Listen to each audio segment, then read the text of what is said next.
మేము బింబిసారులం.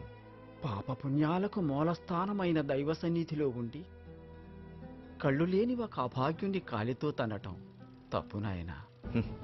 పాపపుణ్యాలు నిర్ణయించడానికి వాడెవడు? మాకు చెప్పడానికి నువ్వెవడివి? దైవాన్నే మించిన గొప్పవాడిననుకునే అహం మూర్ఖత్వం. అహంతో జీవితాన్ని గెలిచినవాడు చరిత్రలో ఇప్పటికీ పుట్టలేదు. నీలో ఆ అహం ఉన్నంతకాలం నీకు దేని విలువ కనపడదు.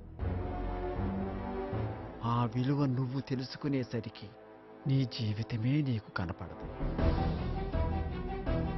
ఆ అహాన్ని వదిలేయి.